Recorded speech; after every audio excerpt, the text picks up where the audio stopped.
Hi there, Eileen Hutchinson here, and I'm just back with some updates that I'd like to share with you all. I'm just going to share my screen, so bear with me one moment while I bring up my website. So here we are. So I'd like to talk to you today about the recent blog that I've just written.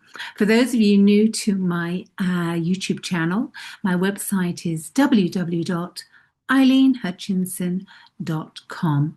So I'd like to talk to you today about the five dysfunctions of a team, lessons in leadership and human connection by Patrick Lencioni.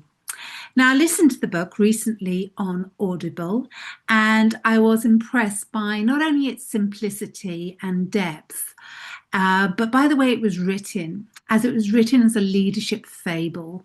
The story depicts the fundamental human dynamics within teams, the unseen tensions, the importance of trust, and the courage needed to lead with authenticity. At its core, the model emphasizes five interconnected dysfunctions that can weaken a team's effectiveness. And these are one, the absence of trust. So when team members are unwilling or to be vulnerable, they hide mistakes and weaknesses, preventing real connection. Two, fear of conflict. Without trust, teams avoid healthy debate and difficult conversations, leading to artificial harmony, should I say. Three, a lack of commitment. When issues aren't openly discussed, people fail to buy into decisions, even if they nod along in meetings, which I'm sure we have all experienced. Four, avoidance of accountability. Without clear commitment, team members hesitate to hold one another accountable, allowing standards to slip. Five, inattention to results. When personal status or ego outweighs collective goals, performance and purpose will suffer. So these are the five areas that are discussed at detail in the book. And for me, listening to this again reminded me how frequently these patterns occur, not because teams lack skill, but because they're composed of people managing emotions, egos, and uncertainty. In my work with leaders and senior teams, these dysfunctions often manifest subtly, a meeting that never quite addresses the real issue, a culture of politeness that conceals fear or conflict, or a high-performing individual hesitant to show vulnerability. This time, what stood out most was the emphasis on trust as the essential foundation. Genuine trust isn't built solely through team-building exercises. It develops from consistent behavior, emotional honesty, and a willingness to admit gaps in our understanding. Once established, trust encourages healthy challenges, accountability, and collective success. As a coach and a facilitator, as I say here, I often encourage leaders to pause and reflect on where their team currently stands on this model. Are they brave enough to engage in constructive conflict? Do they hold each other accountable for the commitments they've made? And perhaps most importantly, are they united by a shared sense of purpose? Building cohesive teams isn't about eliminating dysfunction. It's about recognizing it early and addressing it with empathy and clarity. When teams have the courage to move through discomfort, they find connection, and connection enhances performance. The connection between team dysfunctions, emotional intelligence, and self-awareness is what I want to discuss with you next. As what struck me most as I listened to the five dysfunctions of a team was how closely the model aligns with the principles of emotional intelligence and self-awareness. Each dysfunction is in many ways a reflection of how individuals relate to themselves and to others. And this is really the area of my work. So one, absence of trust, i.e. links into self-awareness and vulnerability. At the foundation of every cohesive team lies trust, and trust begins with vulnerability.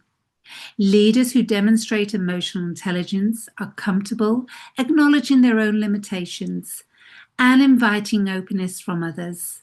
Self-awareness allows a leader to recognize when ego or fear is driving their behavior. While vulnerability builds psychological safety, the space where authentic dialogue and learning can occur. Point 2, fear of conflict, which links into emotional regulation and courage.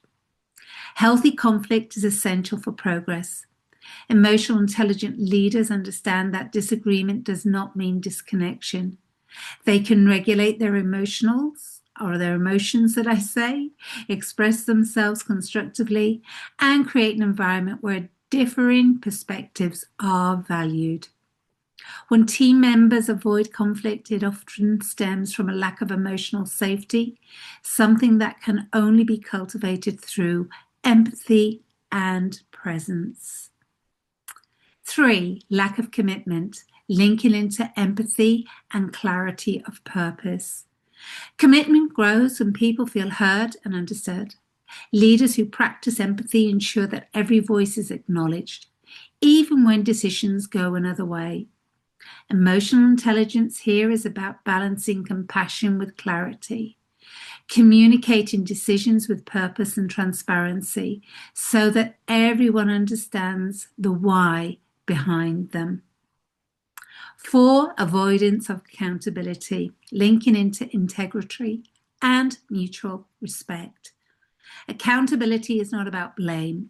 It's about alignment and shared responsibility. When self-aware leaders hold themselves accountable first, they model the behavior they expect from others.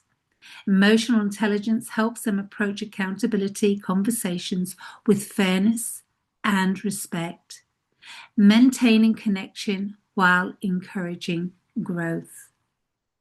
5, inattention to results, linking to collective motivation and emotional maturity.